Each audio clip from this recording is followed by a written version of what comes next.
स्वतंत्रता सेनानी व उनके परिजन, सम्मानित बुजुर्गों, माताओं, बहनों, नौजवान साथियों, जिला प्रशासन के अधिकारीगण, पत्रकार एवं छायाकार बंधुओं और प्यारे बच्चे, गणतंत्र दिवस के पावन पर्व पर मैं आप सभी को हार्दिक बधाई और शुभकामनाएं देती हूँ। मैं यहाँ पर उपस्थित सभी स्वतंत्रता सेनानियों का स्वागत एवं अभिनंदन करती हूँ। आज मैं स्वतंत्रता संग्राम के अमर सेनानियों को भी नमन करती हूँ, जिनके अमर बलिदानों से हमें गणतंत्र दिवस मनाने का यह गौरवशाली अवसर प्राप्त हुआ है। 75 वर्ष पहले सन 1950 में आज ही के दिन हमारा संविधान लागू हुआ था। इसी संविधान के कारण हम सभी को सम्मान, न्याय, स्वतंत्रता एवं समानता का अधिकार मिला। आज इस अवसर पर मैं बाबा साहेब भीमराव अम्बेडकर सहित संविधान सभा के तमाम सदस्यों को नमन करती हूँ, जिनके बदौलत भारत आज विश्व का सबसे बड़ा लोकतंत्र देश कहलाता है। आज हम संविधान में दिए गए जिन हकों को इस्तेमाल कर रहे हैं वे डॉक्टर अम्बेडकर जी की देन है। वोट देने का जो अधिकार आज देश में किसी अमीर को है, वही अधिकार एक गरीब व्यक्ति को भी है। हमारे संविधान में समाज के कमजोर वर्गों, पिछड़े लोगों और अनुसूचित जाति के लोगों के उत्थान के लिए जो व्यवस्था की है वह भी बाबा साहब की देन है। उन्होंने भारत के संविधान का मसौदा तैयार करते समय ऐसे भारत की कल्पना की थी जहां सभी लोग खुश हों, सभी को इंसाफ मिले और सभी को बराबर के हक मिले। यह हमारे लिए सौभाग्य की बात है कि आज हम भारत के संविधान का 76 गणतंत्र महोत्सव मना रहे हैं। पूरे देश में हमारा संविधान, हमारा अभियान कार्यक्रम चलाया जा रहा है। हाल ही में प्रदेश की राजधानी चंडीगढ़ सहित सभी जिला मुख्यालयों में, संस्थानों में सामूहिक संविधान प्रस्तावना वाचन का आयोजन किया गया। पवित्र संविधान के प्रति सरकार की सच्ची आस्था व निष्ठा को दर्शाता है। यह युवा पीढ़ी को संविधान की मूल भावना से अवगत करवाने की एक अनूठी पहल है, जो प्रधानमंत्री नरेंद्र मोदी जी के नेतृत्व में देश की आजादी के बाद पहली बार व्यापक स्तर पर की गई है। आज का ये ऐतिहासिक दिन देशवासियों को एक मजबूत राष्ट्र के रूप में आगे बढ़ने के लिए साहस और प्रेरणा देता है। इस दिन हम उन महापुरुषों को भी याद करते हैं जिन्होंने भारत को स्वतंत्रता दिलाने और भारत के संविधान को लागू करने में महत्वपूर्ण भूमिका निभाई। देश को आजादी दिलाने के लिए राष्ट्रपिता महात्मा गांधी, नेताजी सुभाष चंद्र बोस, लाला लाजपत राय, सरदार वल्लभ भाई पटेल, डॉक्टर राजेंद्र प्रसाद, पंडित दीनदयाल उपाध्याय जैसे महापुरुषों और स्वतंत्रता सेनानियों ने बड़ा संघर्ष किया। शहीद भगत सिंह, राजगुरु, सुखदेव, चंद्रशेखर आजाद और उधम सिंह जैसे क्रांतिकारियों के बलिदानों के कारण ही आज हम खुली हवा से सांस ले रहे हैं। हमारे महान स्वतंत्रता सेनानियों ने भारत में पूर्ण स्वराज के लिए लंबे समय तक संघर्ष किया। उन्होंने ऐसा इसलिए किया ताकि उनकी आने वाली पीढ़ियां किसी की गुलाम बनकर न रहें और स्वतंत्र रूप से अपने अधिकारों का निर्वहन कर सके। आजादी की लड़ाई में हरियाणा प्रदेश का भी अहम योगदान है। आज भी हरियाणा के नौजवान सेना में भर्ती होना अपनी शान समझते हैं और यही कारण है कि देश की सेनाओं में हर 10वां सिपाही हरियाणा से है। आपको बताना चाहती हूँ कि हमारी सरकार ने हरियाणा अग्निवीर नीति 2024 क्रियान्वित कर अग्निवीरों को सुरक्षा कवच प्रदान कर दिया है। भाइयों बहनों, सुशासन से सेवा के संकल्प के साथ जनसेवा का दायित्व संभालने वाली वर्तमान सरकार ने प्रधानमंत्री श्री नरेंद्र मोदी जी के सबका साथ सबका विकास और हरियाणा एक हरियाणवी है एक के मूल मंत्र पर चलते हुए समस्त हरियाणा और प्रत्येक हरियाणवी की तरक्की और उत्थान के लिए निरंतर कार्य किया है। हरियाणा की जनता और सरकार के बीच सीधा संपर्क है। हमने प्रशासन में मानव हस्तक्षेप को न्यूनतम करने के लिए IT के बड़े पैमाने पर सफल प्रयोग किया है।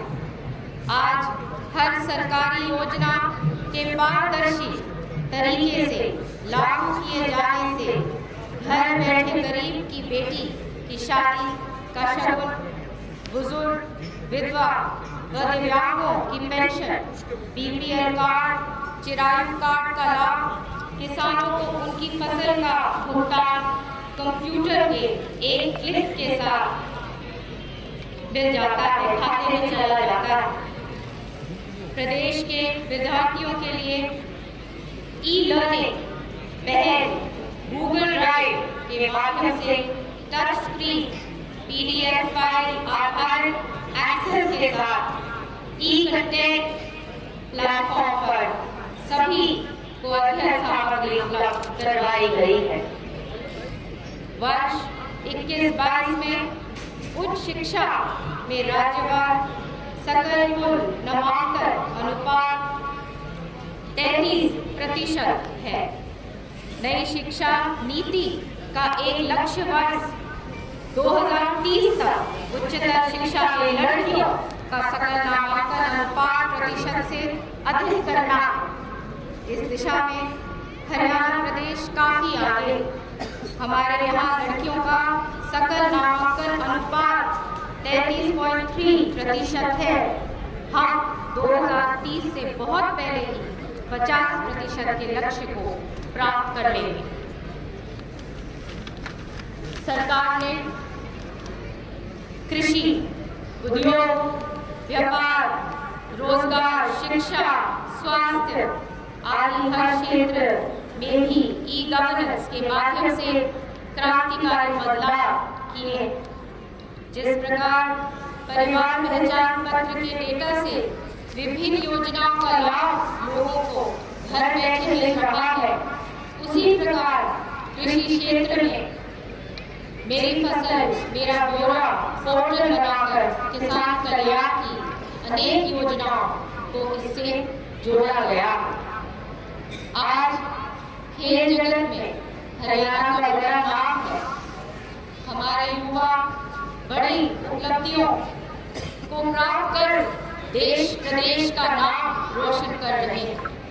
हमारी सरकार द्वारा मेडल जीतने वाले खिलाड़ियों को नकद पुरस्कार देने के साथ साथ सरकारी नौकरियां दी जा रही हैं। पेरिस ओलंपिक 2024 में हरियाणा के खिलाड़ियों ने देश को रिप्रेजेंट किया। जिसमें भारत के 6 पदकों में से 5 का योगदान हरियाणा के खिलाड़ियों का। इससे पहले टोक्यो ओलंपिक 2020 में हरियाणा के 30 खिलाड़ियों ने भाग लिया, जिसमें भारत द्वारा जीते गए 7 पदकों में से 4 पदक हरियाणा के खिलाड़ियों ने हासिल किया। हमारे खिलाड़ी अंतर्राष्ट्रीय खेलों में लगातार पदक जीतकर हरियाणा का गौरव बढ़ा रहे हैं। हरियाणा खेलों का पावर हाउस बन चुका। हमने गांव के विकास में महिलाओं की भागीदारी सुनिश्चित करने के लिए पंचायती राज संस्थानों में महिलाओं को 50% रिप्रेजेंटेशन दिया। स्वावलंबन योजना के तहत प्रदेश को लाल डोरा मुक्त बनाने व महिलाओं के लिए आजीविका के अवसर बढ़ाने के लिए 1/3 राशन को महिलाओं को देने का प्रावधान किया।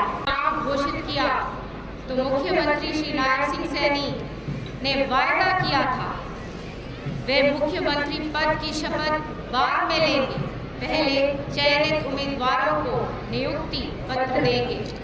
मुख्यमंत्री जी ने युवाओं से किया अपना वायदा पूरा किया। प्रदेश में वर्ष 14-15 में खाद्यान्न उत्पादन लगभग 154 लाख टन का था, जो कि वर्ष 23-24 में बढ़कर 208.80 लाख टन हो गया। प्रधानमंत्री श्री नरेंद्र मोदी द्वारा दिसंबर 2018 में प्रधानमंत्री किसान सम्मान निधि योजना आरंभ की गई, जिसके अंतर्गत साल में 3 बार 2,000 रुपए की 3 किश्त किसान परिवार को उपलब्ध करवाई जाती है। हरियाणा के किसानों को की 100% फसलों को MSP दी जाती है और खरीद की जा रही है। प्रदेश में 72 सिविल अस्पतालों, 122 सामुदायिक स्वास्थ्य केंद्र, 532 प्राथमिक स्वास्थ्य केंद्रों और 2,734 उप स्वास्थ्य केंद्रों में स्वास्थ्य सेवा प्रदान की जा रही है। बिजली विकास की धुरी होती है। औद्योगिक एवं घरेलू उपभोक्ताओं को बिजली की मांग को पूरा करने के लिए कटिबद्ध है। प्रदेश में बिजली उपभोक्ताओं की संख्या 14-15 में 54.91 लाख से बढ़कर 80.56 लाख हो गई है। Rajiv Gandhi thermal power plant Khedar Hisar में 7,250 करोड़ रुपए की लागत से 800 मेगावाट की अतिरिक्त ultra super critical thermal power unit स्थापित करने की प्रक्रिया शुरू की जा चुकी है। यमुनानगर में 800 मेगावाट का प्लांट लगाया जाएगा। पंचायतों, नगर निगम और पालिकाओं में भी पिछड़ा वर्ग के लिए आरक्षण को बढ़ाया गया है। वर्तमान में पंचायती राज संस्थाओं के लिए BCA वर्ग में 8% आरक्षण का प्रावधान था। अब BCB वर्ग के लिए भी 5% आरक्षण लागू किया जाएगा। शहरी स्थानीय निकायों में भी BCB वर्ग के लिए 5% आरक्षण लागू किया जाएगा। उद्योग हमारी अर्थव्यवस्था का मूल आधार है। हमने हरियाणा के औद्योगिक विकास को गति देने के लिए ईज ऑफ डूइंग बिजनेस का एक इको सिस्टम तैयार किया। हमने प्रमाण पत्र, लाइसेंस और अनुमति लेने में अड़चन पैदा करने वाले अनेक नियमों और प्रक्रियाओं को खत्म कर दिया है। आज हरियाणा में निवेशकों को ऑनलाइन सेवाएं प्रदान की जा रही हैं। आज हरियाणा देश विदेश के निवेशकों की पहली पसंद बन गया है। मुझे सरकार द्वारा महिला एवं बाल विकास विभाग के साथ साथ सिंचाई विभाग की जिम्मेदारी दी गई तो बहुत खुशी हुई, क्योंकि मेरे दादा चौधरी बंसी लाल जी ने प्रदेश में सिंचाई व्यवस्था के स्वरूप को बदलने में ऐतिहासिक योगदान दिया और अब मुझे ये मौका मिला है। हम उन्हीं के सपनों को साकार करने की दिशा में कार्य कर रहे हैं। हमारी सरकार द्वारा प्रदेश की 100% तेलों पर पानी पहुंचाने के लक्ष्य से एक राज्य स्तरीय विशेष कार्य बल का गठन किया गया है। केंद्र सरकार की 6,000 करोड़ रुपए की अटल भूजल योजना के तहत प्रदेश के 14 जिलों में सामुदायिक भागीदारी से भूजल प्रबंधन का कार्य किया जा रहा है। नहर नेटवर्क के मॉडर्नाइजेशन के अंतर्गत साल 24-25 के दौरान लगभग 1,175 करोड़ की लागत से 251 चैनलों के पुनरुद्धार को कार्य किया जा रहा है। वर्ष 24-25 के दौरान 527 करोड़ रुपए की लागत से 208 करोड़ का पुनर्निर्माण किया जा रहा है। हमारी सरकार महिलाओं के सशक्तिकरण के लिए प्रतिबद्ध है ताकि वे हिंसा एवं भेदभाव मुक्त वातावरण में विकास प्रक्रिया में बराबरी का योगदान देते हुए शान से रह सके तथा बच्चों की अच्छी देखभाल के साथ एक सुरक्षित वातावरण दे सके। प्रदेश में गिरते लिंगानुपात रोकने तथा महिलाओं के सशक्तिकरण के लिए 22 जनवरी 2015 को पानीपत की ऐतिहासिक धरा से प्रधानमंत्री जी श्री नरेंद्र मोदी ने बेटी बचाओ बेटी पढ़ाओ कार्यक्रम की शुरुआत की थी। सरकार के प्रयासों से 10 वर्षों के बाद प्रदेश का लिंगानुपात 860 से बढ़कर 910 पहुंच गया। इसमें और सुधार के प्रयास करे जा रहे हैं। प्री स्कूल शिक्षा प्रदान करने के लिए 4,000 आंगनबाड़ी केंद्र को प्ले स्कूलों में अपग्रेड किया गया। राज्य भर के इन 4,000 प्ले स्कूलों में आज तक करीब 50,000 बच्चे एडमिटेड हैं। इसके अलावा 4,000 और